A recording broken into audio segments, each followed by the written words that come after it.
안녕하십니까. 전세에 계신 CBN 청취자 여러분, 하나님의 말씀으로 사랑과 행복 전하는 CBN 교과방송의 정수 인사드립니다. 안녕하십니까, 정성목입니다. 지난 교과에서 우리가 남편과 아내에 대해서 배웠는데요.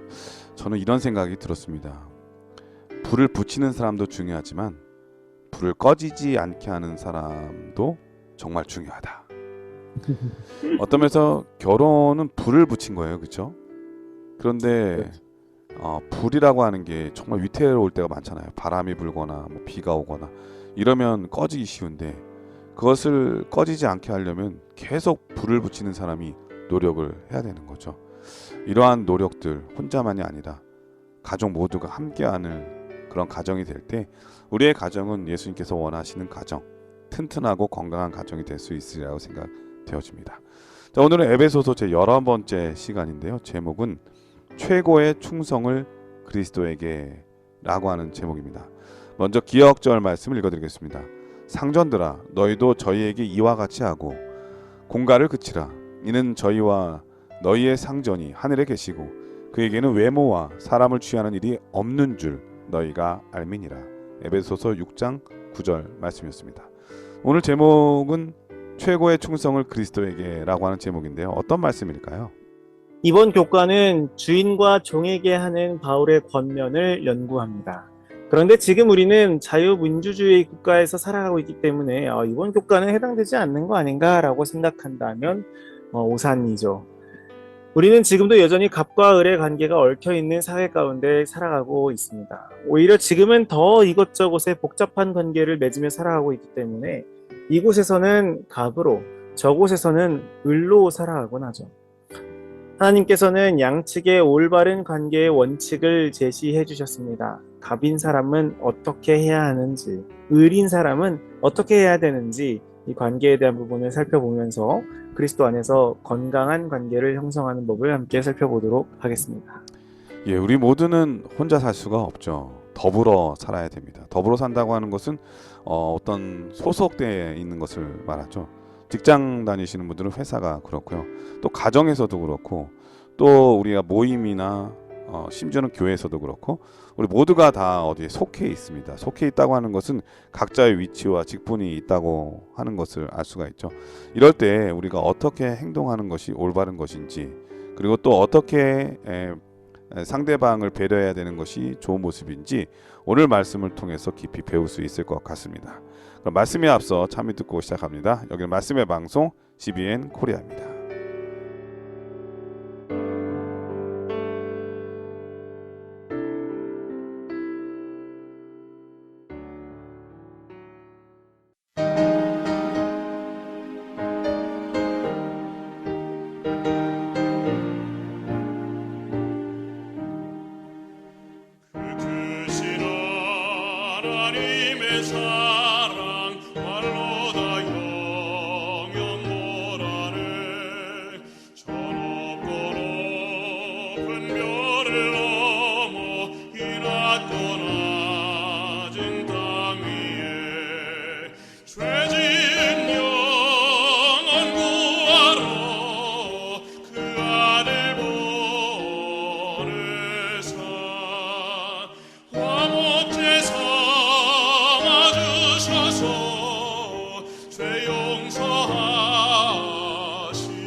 참이 잘 들었습니다. 1월 서지는 자녀들을 위한 권면이라고 하는 제목인데요. 어떤 말씀일까요? 에베소서 6장 1절부터 3절을 함께 보시겠습니다. 자녀들아, 너희 부모를 주 안에서 순종하라. 이것이 옳으니라. 내 아버지와 어머니를 공경하라. 이것이 약속 있는 첫 계명이니 이는 내가 잘되고 땅에서 장수하리라. 자녀들을 향한 바울의 권면이 에베소서 6장 1절부터 3절에 기록되어 있는데요. 자녀들에게 권면하기를 부모에게 주 안에서 순종하라라고 합니다. 우리나라는 이 성인이 되면 자녀가 어느 정도 자신의 주권을 부모님께 주장할 수 있게 되는 어떤 이런 사회적 합의가 있는데요. 물론 요즘은 조금 더 자녀의 의견을 일찍부터 존중해 주는 것에 무게를 두고 이제 교육을 하시는 부모님들도 많은 추세입니다. 제가 초등학교, 중학교, 그리고 고등학교 시절에 부모님께로부터 정말 많이 들은 말이 있습니다. 어떤 말이냐면, 너 성인 되면 너 하고 싶은 대로 해. 뭐, 지금은 안 돼. 뭐 이런 거 있잖아요. 그죠? 네. 뭐 아무래도 제가 청소년기에 부모님께서 생각하시기에 교육적으로 좋지 않은 혹은 뭐 안전하지 않다고 생각되시는 어떤 일들을 하려고 했을 때 부모님께서 이제 저를 교육하시기 위해서 어떤 이런 뭐 교육적인 목적으로 그런 말씀들을 하시지 않으셨을까 생각을 합니다. 그래서 이제 제가 어릴 때는 이제 진짜 성인이 되면은 성인만 돼봐라 이러면서 이제 기다리면서 이제 하지 말라는 거 이제 참고 뭐 할 말이 없으니까요. 그래가지고 있는데 이제 성인이 돼서 이제 대학생이 딱 돼가지고 들어갔더니 이제 내 맘대로 좀 해야겠다라고 하면서 생각한 순간 이 부모님께서 갑자기 어떻게 말씀하시냐면 성인이면 뭐해 아직 너 내 월급으로 먹고 살고 있잖아 뭐 이런 느낌으로 이제 내 월급으로 용돈 받으면서 사는데 라고 말씀하시고서는 어떻게 말씀하셨냐면 이제 너 맘대로 하려면 결혼하고 네 월급으로 너가 먹고 살면 그때 이제 네 맘대로 해라 이렇게 말씀하시는 거예요. 그래가지고 네. 근데 또 여기에 또 일리가 없는 말은 아닌 거예요. 이제 일리가 더라고요. 이게 또 뭐 아무래도 부모님 집에서 부모님께 받은 용돈과 부모님의 쌀로 먹고 사니까 부모님 말 좀 들어야겠다. 뭐 이렇게 되면서 이제 어떻게 됐냐면은 그렇게 순종하기를 8년. 그러고 나서 결혼을 제가 28에 하게 되고 아, 드디어 어엿한 이제 저도 이제 드디어 독립하신 거네요. 그렇죠. 독립을 하면서 저도 이제 세대주가 되면서 이제 이제는 정말로 제가 원하는 대로 살아가고 있는 줄 알았으나 여전히 저는 저의 아내의 통제 아래 통제라기보다는 이제 협의 아래 살아가고 아, 있습니다. 네. 근데 결론은 그거네요. 사람은 자기 혼자 결정하고 독단적으로 살 수는 없다. 그럼요. 살 내 수 맘대로 없다. 살 수는 없다. 예. 맞습니다. 이게 오히려 내 맘대로 해야 될 때, 내가 결정해야 될 때, 그 순간이 더 두렵고 더 떨릴 수도 있어요. 자유에는 또 책임이 따르기 때문에 또 여러 네. 가지로 또 고려해야 될 부분이 많다고 생각합니다. 보통 이제 우리 사회에서는, 우리나라에서는 자녀가 성인이 되면은 이제 뭐 어느 정도 다 컸으니까, 자기 앞길은 자기가 알아서 앞가림 하겠지. 혹은 결혼을 하면 이제는 자녀가 알아서 자신의 삶에 대한 책임과 결정을, 알아서 해야 한다라는 것으로 우리가 일반적으로 이해를 합니다. 그런데 에베소 교회가 바울의 권면을 들을 때는 이 자녀가 아버지의 권위 아래 있는 기간이 그리스인의 방식으로는 60세, 로마인의 방식으로는 아버지가 죽을 때까지 자녀가 아버지의 권위에 있었다고 합니다. 그러니까 자녀들이 많이 성장했을 때에도, 장성했을 때에도 지금으로 치면 이제 뭐 충분히 자기 앞가림을 할 수 있을 만큼 성장했을 때까지도 여전히 자녀들은 부모에게 순종하라라는 권면을 에, 바울은 주고 있는 것이죠. 그런데 여기서 바울의 권면은 무조건적인 것이 아니었습니다. 무엇에 주목해야 합니까? 주 안에서 순종하라. 주 안에서. 이 말은 자녀가 부모에게 순종할 때 주께 순종하는 범위 내에서 해야 함을 우리에게 알려주고 있습니다. 그런데 만약 주님의 뜻과 부모의 뜻이 다르다면 어떻게 해야 할까요? 어떻게 하는 것이 진정한 공경일까요? 정말로 믿음과 지혜가 필요한 순간입니다. 교과에서는 재림 신도의 가정에 기록된 본문을 인용하면서 고통스럽다 할지라도 하나님께 순종하고 그 결과는 하나님께 맡겨야 한다라고 기록하고 있습니다. 이 말은 정말로 지혜롭게 따라야 하는 말입니다. 그리고 어떤 것을 주의해야 하냐면요. 나의 뜻을 마치 하나님의 뜻인 양 생각하며 불순종을 위한 합리화의 수단으로 사용해서는 안 된다는 것입니다. 정말로 하나님의 뜻은 무엇인지 기도하고 고민하며 그것을 이루기 위한 하나님의 음성은 무엇인지 귀 기울이며 순종해야 하는 것입니다. 바울은 부모를 공경하면 내가 잘 되고 땅에서 장수하리라 하고 이야기합니다. 부모님께 공경하는 것, 그것은 인류가 번성하게 하기 위한 하나님의 계획입니다. 요즘은 핵가족 시대가 된 지 오래됐죠. 공간적으로도 분리되고 소통하기는 쉽지만 더 소통이 어려워지는 세대 간의 분리가 점점 심화되는 시대를 살아가고 있는데요. 이런 시대 가운데 우리는 어떻게 하면 부모를 잘 공경할 수 있을까요? 에베소서 6장 2절에 사용된 공경하다라는 단어는요, 헬라어로 티마오인데요. 이 단어는 존경하다라는 뜻을 가지고 있습니다. 이 티마오는 통치자들을 향한 존경에 사용됐을 뿐 아니라 예수님께서 하나님께 대한 존경을 이야기할 때도 사용된 단어입니다. 부모님을 존경하고 존중하며 갚을 수 없는 사랑에 대한 감사를 표현하는 우리 모두가 되기를 간절히 바랍니다. 예. 일요일 소지는 자녀들을 위한 권면이라고 하는 제목인데요. 그 자녀들을 위한 가장 중요한 권면은 바로 주 안에서 부모에게 순종하라, 또 공경하라, 그 말씀인 것 같습니다. 공경하라고 하는 것은 무조건 말을 듣기만 해라 이런 게 아니라 진짜 마음을 다해서 따르라 이런 뜻이 있는 거죠. 근데 따르는데 어떤 생각으로 따라야 되냐면 존경하는 마음으로. 얼마 전에 그 교과를 하시는데 저희 수석장로님께서 교과를 가르치시는데 그 말씀을 하시더라고요. 우리 수석장로님께서 이제 60이 좀 넘으셨는데요. 60 중반이 되셨는데 자기 인생을 되돌아보면서 하시는 말씀이 부모님의 말씀에 순종했을 때 진짜 복이 됐더라. 근데 많은 경우에 젊었을 때는 내 의지대로 내 뜻대로 하려고 할 때가 있는데 그럴 때에 갈등이 많고 실패할 때도 많고 어려움이 많았다 이런 얘기를 하시거든요. 그러면서 우리 젊은이들에게 뭐라고 말씀하시냐면 진짜 복을 받고 싶다면 부모님의 말씀을 잘 듣는 사람이 되라 이런 얘기를 하셨거든요.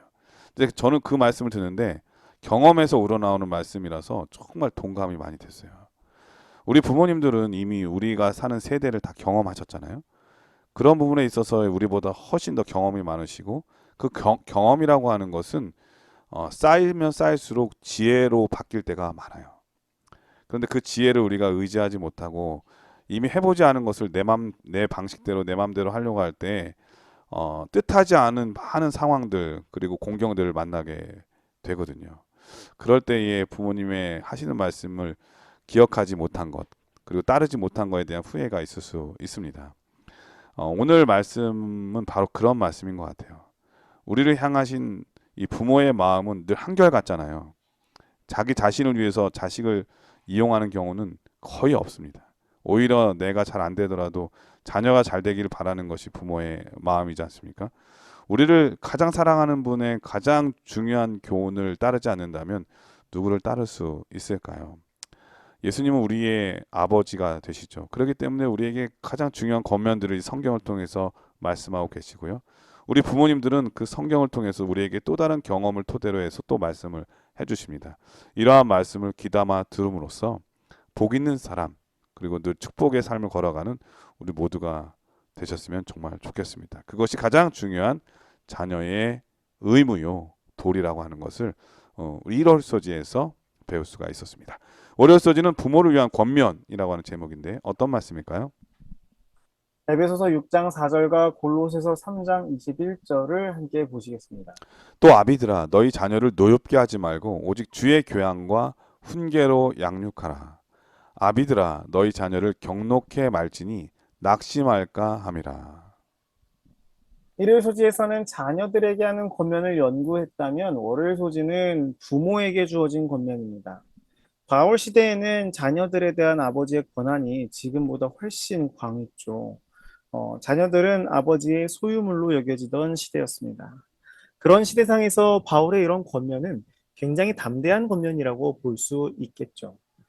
자녀를 어떻게 교육해야 하는가, 이 자녀 교육에 대한 부분은 정말로 뜨거운 사회적 관심을 받고 있는 이슈입니다.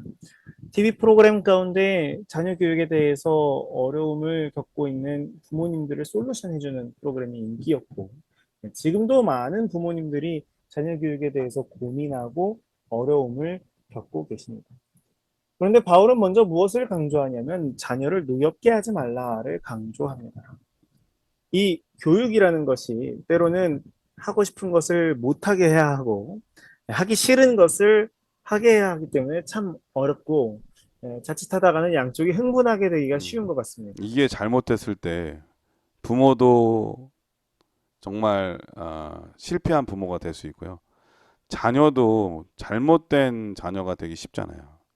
이게 정말 중요한 그렇습니다. 문제인 것 같아요. 이게 참 에, 사실 정답이라는 게 딱 특별히 어떤 공식이 있는 것도 아니고 감정에 대한 부분이기 때문에 여러 가지로 참 어려운 것 같습니다. 저는 아직 자녀가 없어가지고 제가 아직 자녀인데요. 제가 우리 모두는 다 똑같죠. 그렇긴 네, 합니다만 뭐 하여튼 간에 제가 어렸을 때 교육을 받았던 것을 생각을 하면은 아무래도 이 노엽게 하지 말라라는 말씀이 맞는 것 같아요. 이 성경이 어떻게 이야기하고 있냐면은 자녀를 노엽게 함으로 그 교육의 목적과 본질을 보지 못하게 해서는 안 된다라고 이야기하고 있습니다. 그러면서 무엇과 무엇으로 교육하라고 바울은 권면합니까? 주의 교양과 훈계로 양육하라고 이야기합니다.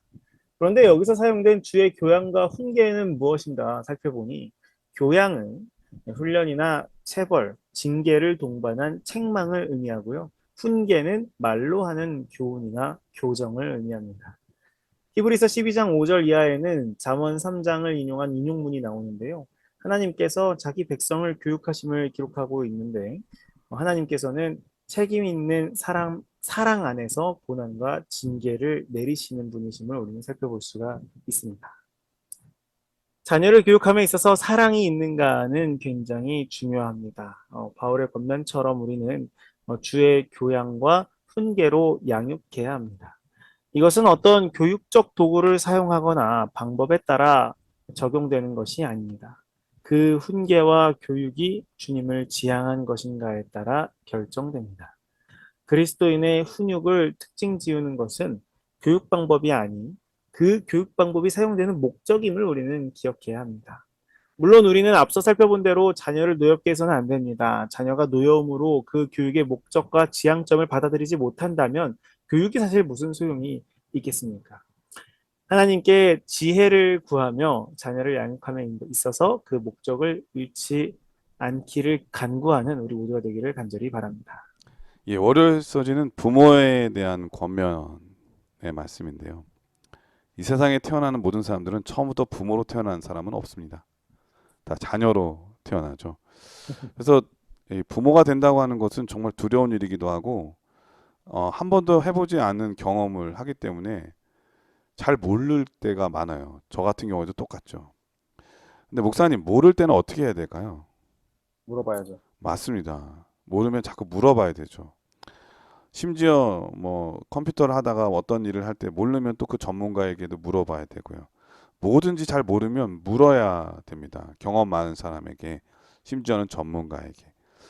그런데 우리가 태어나면서 부모로 태어난 사람은 없는데 다 초보인데 묻지 않고 자기 마음대로 자기 뜻대로 한다면 그거 정말 어려운 일이죠. 심지어는 그 분이 어, 위대한 성직자라 할지라도 뭐 또 위대한 직분의 사상가라 할지라도 부모로서는 처음이기 때문에 미숙할 때가 많거든요.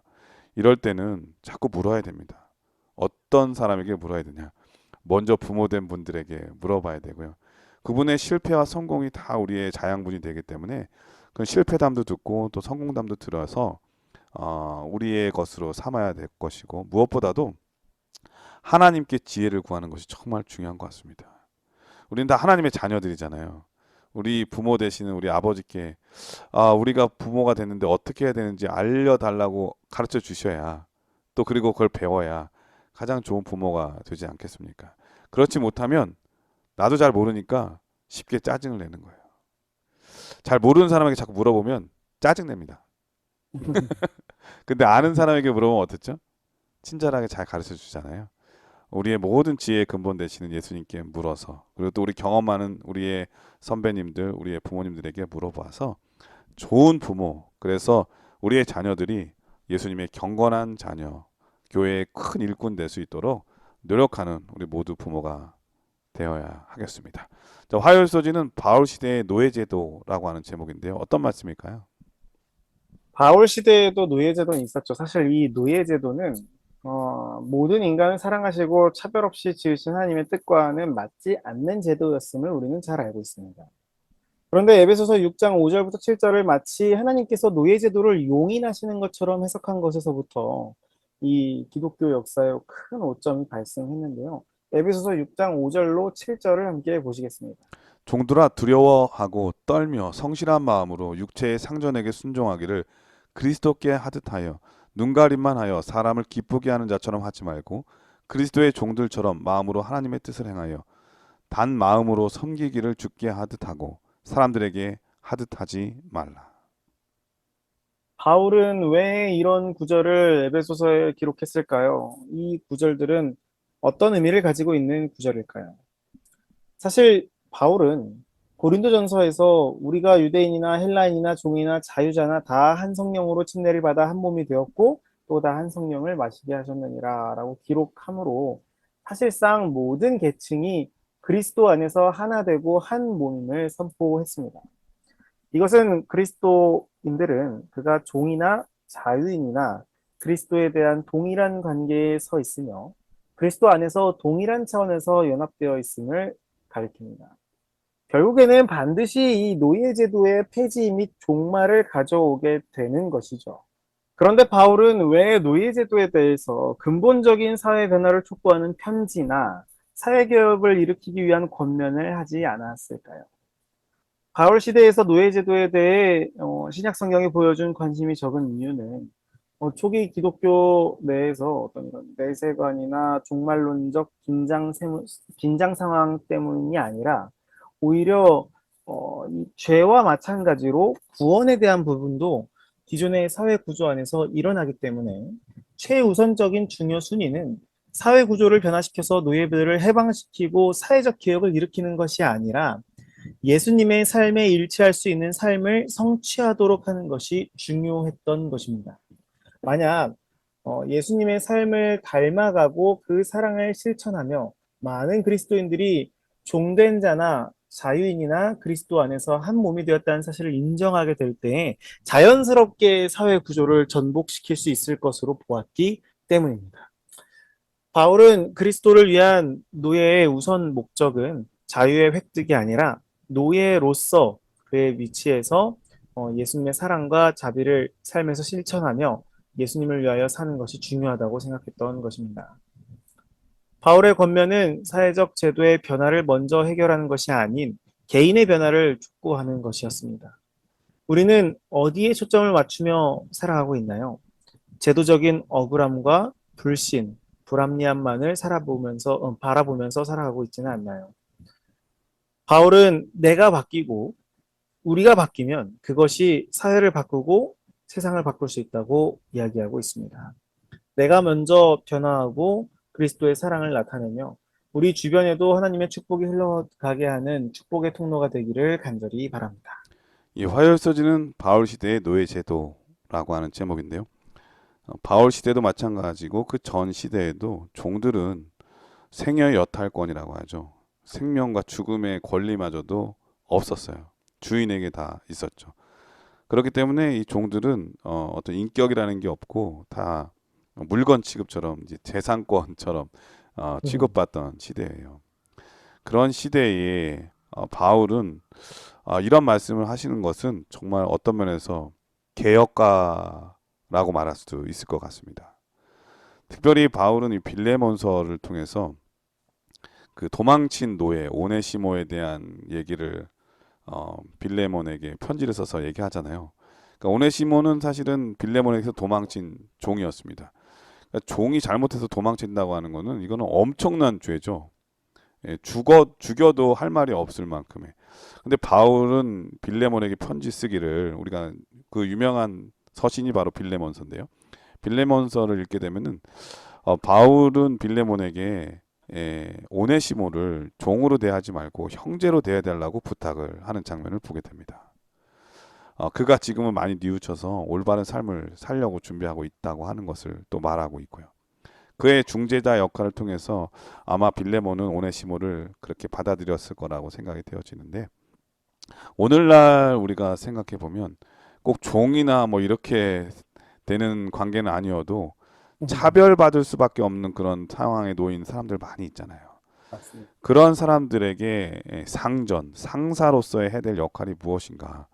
그 사람을 올바른 인격체로 대해야 되고 그분들이 어떤 잘못을 할 때도 좀 너그럽게 용서해주고 형제로 받아들여서 그들이 올바르게 살아갈 수 있도록 그리고 또 잘 적응할 수 있도록 그리고 사회의 큰 일꾼으로 더 성장해 나갈 수 있도록 도와줘야 될 책임이 그 상사나 상전에게 있다고 하는 것을 오늘 우리에게 보여주는 말씀이 아닌가 그런 생각이 듭니다.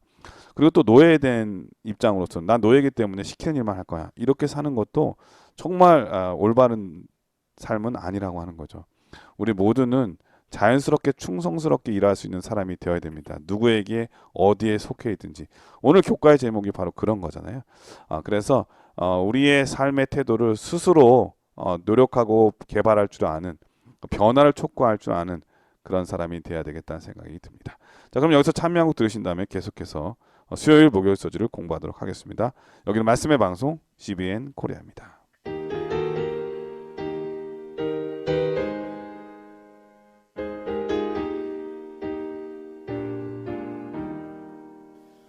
예수가 내게 계시니 시험이 워낙 겁없네 기쁨의 근원 되시는 예수를 위해 삽시다 날마다 주를 섬기며 갈수록 주를 찬양해 그 사랑 안에 살면서 딴 길로 가지 맙시다. 예, 수요일 서지는 그리스도의 종이라고 하는 제목인데요. 어떤 말씀일까요? 에베소서 6장 6절과 7절 함께 다시 한번 보겠습니다. 눈가림만 하여 사람을 기쁘게 하는 자처럼 하지 말고 그리스도의 종들처럼 마음으로 하나님의 뜻을 행하여 단 마음으로 섬기기를 주께 하듯 하고 사람들에게 하듯 하지 말라. 바울은 종들에게 권면하기를 마음을 다해 주인을 섬기라고 이야기합니다. 위선적으로 충성한다던가 혹은 강제로 시킬 때까지 기다리면서 수동적으로 하는 것이 아니라 능동적으로 최고의 봉사를 하라고 요청하고 있는 것입니다. 사람을 기쁘게 하는 자처럼 하지 말고 사람들에게 하듯 하지 말라라는 것은 무엇을 뜻하는 것일까요? 그리스도를 기쁘게 하는 자와는 반대되는 것이죠. 사람은 모든 것을 알 수는 없기 때문에 눈가림으로도 만족시킬 수 있습니다. 하지만 그리스도의 종들은 심령의 동기를 놓치지 않고 보시는 분을 위해 일을 합니다. 바울은 그리스도인 종들은 주인의 종으로서가 아니라 그리스도의 종으로서 진정한 봉사를 해야 한다는 권면을 하고 있습니다. 비록 육체의 상전에게 순종하는 것이지만 그리스도께 하듯 하여 마음에서 우러난 봉사를 하기를 요구하는 것입니다. 이렇게 일한다고 해서 아무도 안 알아줄 수도 있고요. 오히려 불이익만 당하고 억울한 일이 생길 수도 있습니다. 요셉이 그랬죠. 그렇죠. 마치 요셉처럼 종의 신분이기도 했고요. 요셉이. 그러나 믿는 종에게는 각 사람이 무슨 선을 당하든지 그것을 아시고 확실한 보상을 주시는 주인이 계십니다. 우리는 우리의 진정한 주인 되시는 주님을 바라보면서 살아가야 하는 것입니다. 종들에 대한 권면을 통해 우리는 오늘날 우리의 관계 가운데서 만나는 사람들과 어떻게 관계를 맺어야 하는지, 함께 일하는 사람들과 어떻게 협력해야 하는지를 살펴볼 수 있습니다. 내가 하는 일이 아무 의미가 없고 내가 열심히 한다고 해서 나에게 어떠한 부가적인 이익이 있을 것 같지 않은 상황에서 우리는 왜 내가 이렇게까지 해야 하나 이런 생각이 들 수 있습니다. 그러나 바울은 분명하게 권면합니다. 마음으로 섬기기를 주께 하듯 하고 마음에서 우러난 봉사와 열성을 다하는 자세로 임할 것을 요청합니다. 하나님께서는 보여지는 것만 보시는 분이 아니십니다. 우리의 마음과 생각과 보이지 않는 노력과 수고를 아시기 때문에 우리는 재림의 때 마지막 날에 모든 것을 우리에게 갚아주시고 상급을 주실 것을 확신합니다. 예, 수요일 서지는 그리스도의 종이라고 하는 제목인데요. 오늘 말씀을 통해서 종된 입장 그리고 또 밑에서 일하는 사람의 입장에서 어떤 태도로 일해야 되는지 목사님을 통해서 배울 수 있었습니다. 그러니까 화요소지는 상전, 상사들, 직장에서 상사나 뭐 이렇게 높은 고위직에 있는 분들이 아랫사람들에게 혹은 일을 시키는 사람에게 어떤 태도로 해야 되는지에 대한 공부였다면 수요소지는 밑에서 일하는 사람으로서의 태도가 어때야 되는지 우리 목사님 이 바울의 권면을 통해서 말씀해 주셨습니다. 사실 우리는 이렇게 성공 스토리를 볼 때 말단 직원부터 올라가서 성공한 사람들을 보게 되잖아요. 그런 대부분의 사람들이 태도가 난 받은 만큼 일할 거야. 나는 용도 받았으니까 이렇게만 일할 거야. 이렇게 태도로 일한 사람이 거의 없잖아요. 뭐 한 명도 없을 거라 생각이 드는데요. 얼마 전에 제가 읽은 글에 보니까 이 사람이 이 야채 가게 사장이 돼서 크게 성공한 사람이었는데요. 어떻게 성공했는지 보니까 한 번은 그 가락동 시장 같은 데 있잖아요. 네. 그런 데에서 이제 정말 말단 직원으로 어렵게 그냥 공부를 하다가 이 고시를 공부를 준비했는데 하는 일마다 안 돼가지고 이제 돈을 벌기 위해서 그렇게 들어간 거예요. 그런데 그런 경우에는 자기 자신에 대해서 실망하고 그래서 또 이런 직분들이 하찮은 직분이라 해서 대충 일할 수도 있는데 이 사람은 열심을 다해서 일했답니다. 그래서 주인이 그러니까 그 가게 주인이 볼 때 참 신실하다라고 생각을 했었는데 하루는 비바람이 엄청 분 거예요. 태풍이 불고. 그게 이제 새벽에 막 비바람이 막 부는데 이럴 때 만약에 목사님이 직장에 일하는 사람이라면 어떻게 하시겠습니까? 지금은 근무 시간이 아니니까 아침에 출근해서 봐도 되잖아요. 그렇죠? 그렇죠. 근데 이 사람은 밤에 딱 보니까는 바람이 심상치 않게 불어요. 이러다가 가게에 있는 물건들이나 이런 게 어떻게 되면 걱정이 돼가지고 그 새벽에 나갔다고 합니다. 비바람이 부는데. 그래서 그 물건들을 다시 한번 이렇게 다 날아가지 않게 그 포장으로 이렇게 다 덮고 끈을 묶고 막 이렇게 했는데 주인 입장에서는 어떻습니까? 주인은 당연히 걱정하겠죠. 그래서 이 주인 된 사람이 어떻게 했냐면은 똑같은 시간에 걱정이 돼서 나가본 거예요. 새벽에. 우리 가게가 괜찮나. 근데 가보니까 누가 일하고 있어요? 자기 종업원이 일하고 있는 거죠. 그거를 본 순간 이 사람이 이 사람이야말로 내 후계자가 돼야 된다. 그렇게 해서 그 모든 가게들을 다 그 사람에게 물려줬다고 해요. 그 성공의 발판이 됐다고 하죠.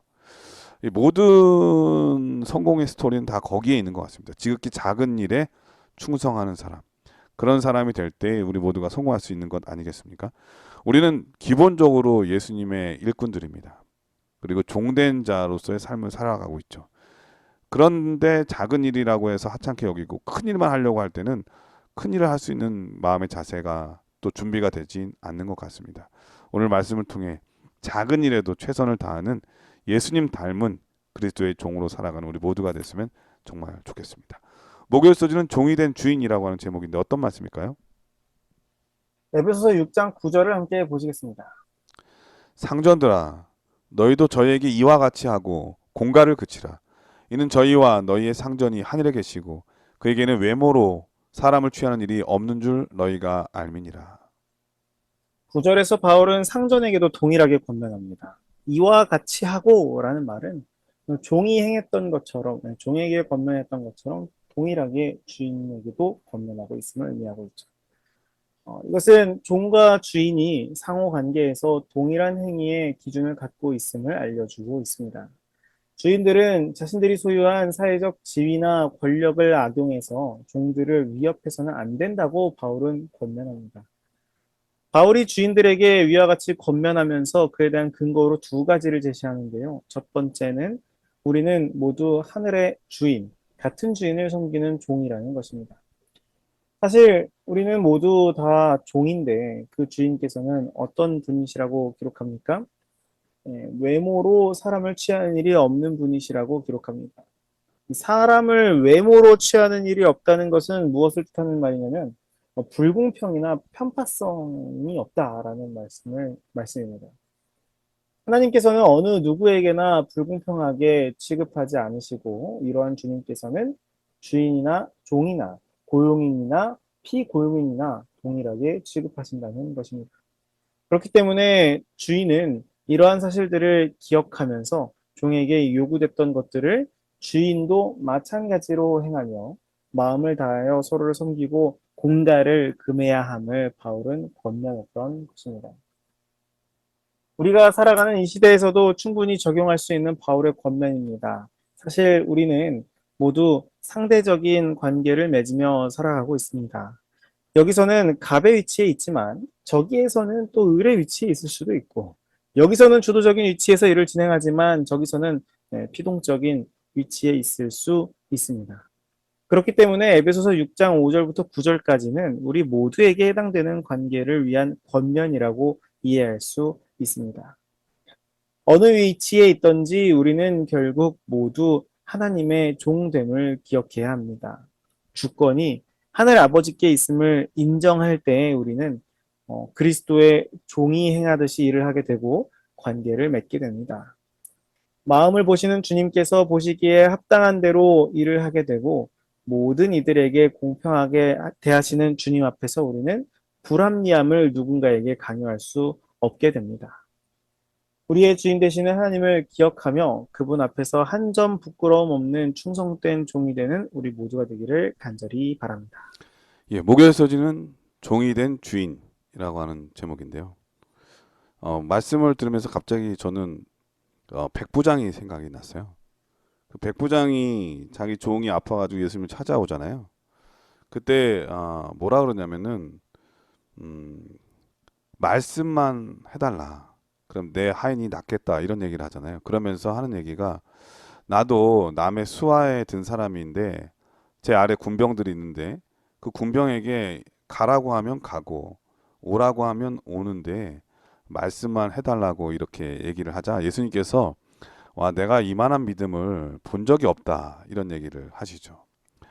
그는 백부장으로서 아랫사람도 있는데 윗사람을 섬기는 마음의 자세도 있는 거죠. 우리 모두는 다 어떤 면에서 그런 위치에 있을지도 몰라요. 누군가에게는 시키는 사람으로서 또 누군가에게는 순종해야 되는 사람으로서 이럴 때 우리의 태도는 어떠해야 되는가.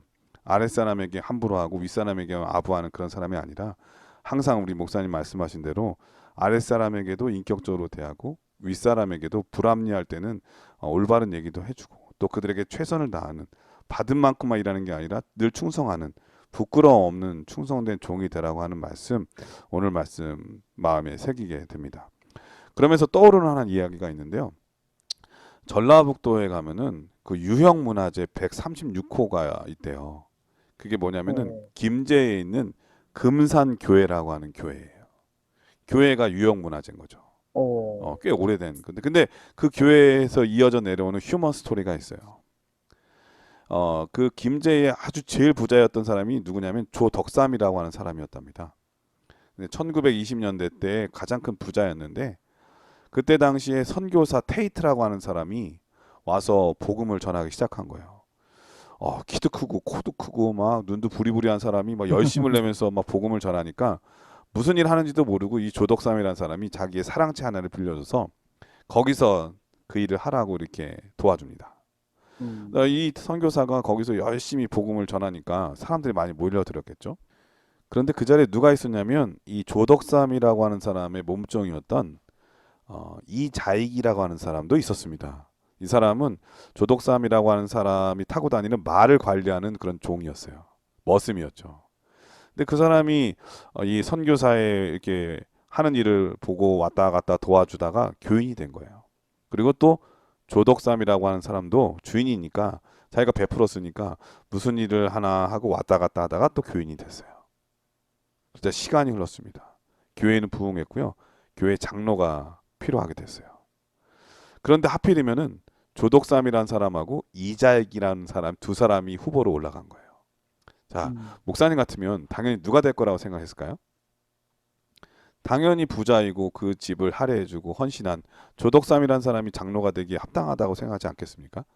그리고 조덕삼 자신도 이자익이라는 사람은 종이었고 자신이 또 이렇게 두 사람이 같이 올라간 것도 참 그렇지만 자기가 당연히 장로가 될 거라고 생각을 했겠죠.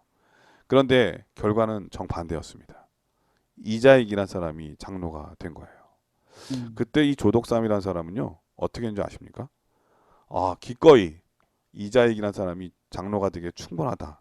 내가 이분을 장로님으로 모시고 열심히 교회에 헌신하겠다고 얘기를 한 겁니다. 근데 겉으로만 그렇게 말할 수는 있잖아요. 그렇죠. 그런데 이분은 그렇게 하지 않았어요. 한 번은 이 테이트 선교사에게 찾아와서 이렇게 얘기합니다. 우리 이자익 장로님을 평양신학교에 보내서 목사로 만듭시다. 모든 자금은 자기가 되겠습니다. 그래서 이 스테이트 선교사가 이 이자익이라는 사람을 얘기를 했는데 이자익이라는 사람은 정말 감당할 수 없다고 얘기를 했어요. 지금 자기가 종으로서도 이렇게 교회 장로가 된 것도 정말 과분한데 제가 어떻게 목사가 될 수 있겠습니까? 그것도 우리 주인님의 돈으로 제가 어떻게 공부할 수 있겠는가. 이 조덕삼이라는 사람이 또 찾아가서 설득했대요. 그래서 어렵게 평양신학교를 가게 되고 또 졸업을 해서 목사가 되는데 여기에 더 놀라운 반전이 있어요. 이 조덕삼이라는 사람이 이자익이라는 사람을 또 찾아갑니다. 그리고 자기 교회의 목사로 초빙을 하게 되죠. 그리고 목사님을 모시는 거예요. 그렇게 헌신한 교회에도 부흥했을 뿐만 아니라 이 이자익이라는 목사님은 이런 헌신을 통해서 이런 도움을 통해서 그 당시에 한국 교회를 대표하는 총회장으로서 그것도 한 번이 아니라 3번이나 연속으로 선출되는 놀라운 역사가 일어나죠. 이 이자익이라는 목사님은 이 신분을 잊지 않고 항상 겸손했다고 하고요. 이 조덕삼이라는 분은 항상 교만하지 않고 이 목사님을 잘 섬겨서 그 교회가 지금 유형문화재로 남을 수 있는 놀라운 역사를 만들어냈다고 합니다.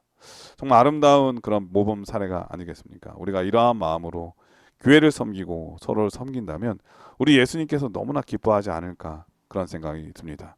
오늘날도 어떤 면에서 차별의 시대일 수도 있어요. 가진 자와 못 가진 자, 배운 자와 배우지 못한 사람, 사회적 신분과 그렇지 못한 것 때문에 차별당하는 경우가 많이 있거든요. 마치 야고보서에 나오는 좋은 옷을 입고 나온 사람들은 어때요? 여기 앉으라고 하지만 어때요? 그렇지 못한 사람에게는 함부로 하는 그런 우리의 태도, 그런 걸 지적하면서 오늘 말씀을 통해서 우리가 가져야 될 가장 아름다운 인품, 자세, 태도는 무엇인지 예배소서의 권면을 통해서 배울 수 있었던 것 같습니다. 예수님께서 우리를 위해서 모든 것을 다 희생하신 것처럼 우리도 우리의 가정을 위해서, 우리의 교회를 위해서, 또 우리의 직장, 우리의 속한 사회를 통해서 그렇게 헌신할 줄 아는, 희생할 줄 아는 그런 아름다운 그리스도인의 모습, 여러분들의 삶이 되기를 간절히 축원드립니다.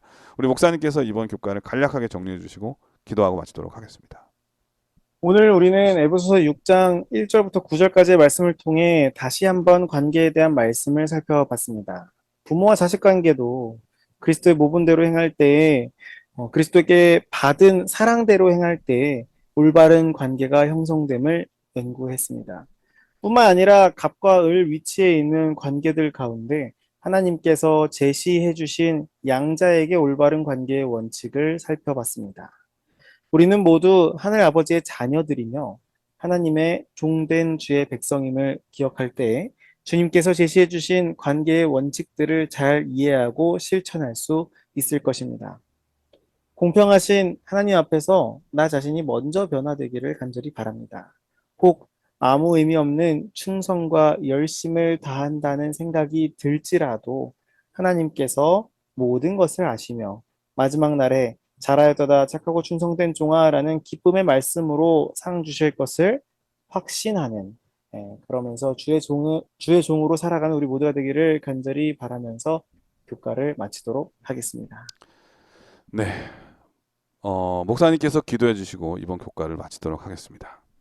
하늘에 계신 아버지, 오늘 우리에게 관계에 대한 말씀 허락해 주셔서 감사합니다. 그리스도께 받은 사랑을 우리 마음 가운데 가지고 그 사랑을 토대로 올바른 관계를 형성하기를 간절히 원합니다. 주님께서 제시해 주신 양쪽이 해야 하는 올바른 관계의 원칙을 우리 마음 가운데 잘 새기고 우리 모두가 다 하나님의 종된 백성임을 기억할 수 있도록 인도하여 주시옵소서. 아멘. 우리의 모든 것을 아시고 우리의 마음까지도 아시는 주님께서 모든 것을 갚아주시고 상 주실 것을 믿음으로 행하는 우리 모두가 될 수 있도록 인도하여 주시옵소서. 아멘. 예수님 이름으로 기도합니다. 아멘. 아멘. 네, 전 세계 계신 CBN 청취자 여러분, 여러분들에게 아쉽고 또 슬픈 소식을 전해야 될 것 같습니다. 2년 넘게 우리에게 귀한 말씀으로 은혜를 주셨던 우리 정성목 목사님께서 일신상의 사유로 저희 방송을 그만두시게 되었습니다. 너무 아쉬운 마음이 큰데요. 우리 목사님께서 어디를 가시든지 또 무엇을 하시든지 하나님의 사역을 하시니까 그 사역을 위해서 여러분 많이 기도해 주시길 부탁드리겠습니다. 우리 목사님, 우리 성도들에게 인사의 말씀, 아쉬운 작별의 인사의 말씀과 동시에 당부의 말씀 한 말씀 부탁드리도록 하겠습니다. 제가 처음 방송에 나갔던 게 찾아보니까 21년 1월 16일이더라고요. 그럼 벌써 2년 6개월 예, 넘었네요. 2년 반이 넘었네요. 그래가지고 이게 개인적으로는 굉장히 갑작스럽게 방송에 대한 제안을 받기도 했고 또 저에게는 과분한 자리라고 생각을 했었는데 첫 방송 때 이제 제가 인사말을 드릴 때 어떻게 했나 찾아보니까 네. 쉬운 교과 방송을 해드리겠다라고 제가 말씀을 드렸더라고요. 우리 청취자분들과 목사님들께. 네, 어떻게 쉬운 교과를 잘 했는지 모르겠습니다. 지나온 교과들을 보고 또 제가 이렇게 해왔던 것들을 다시 생각을 해보니 제가 누군가를 어떤 분들께 교과를 가르쳐 드렸다라는 느낌보다는 오히려 제가 참 많이 배우고 저에게 좋은 경험이 되었던 것 같습니다. 앞으로도 우리 모든 성도님들의 앞길을 위해서 기도하겠습니다. 저를 위해서도 기도해 주시고요. 하늘 가는 그날까지 주님 안에서 행복한 신앙생활 되기를 간절히 바라면서 마지막 인사를 올리도록 하겠습니다. 감사합니다. 예, 지난 2년 6개월 이상 저희 청취자분들을 위해서 하나님의 말씀을 전해준 우리 정성모 목사님 진심으로 감사의 말씀을 드리고요. 이런 말이 있잖아요. 아는 만큼 보인다. 그리고 사랑하면 더 잘 보인다. 옆에서 우리 방송을 위해서 준비하시는 우리 목사님의 모습을 보면서 깊은 감동을 많이 받았는데요. 이렇게 짧은 시간 봉사하시고 떠나가게 되니까 너무나 아쉬움이 큽니다. 그러나 목사님으로서 또 더 큰 사역도 하셔야 되기 때문에, 그리고 또 너무나 바쁜 일이 많잖아요. 목사님께서 주어진 일들도 많이 있고 그런 모든 여러 가지 사유 때문에 그만두신 만큼 우리 모든 청취자분들이 목사님의 건강함을 위해서 기도해 주시고, 그리고 어떤 일을 하시든지 부족함 없이 많은 사람들이 기쁨을 줄 수 있는 그런 목사님으로서 성장해 나가도록 여러분 많이 응원해 주시면 정말 좋겠습니다. 모쪼록 건강하시고요. 우리 모든 청취자분들도 건강한 한 주 되기를 간절히 바라겠습니다. 저희는 다음 주에 더 좋은 모습으로 찾아뵙도록 하겠습니다. 안녕히 계십시오. 감사합니다.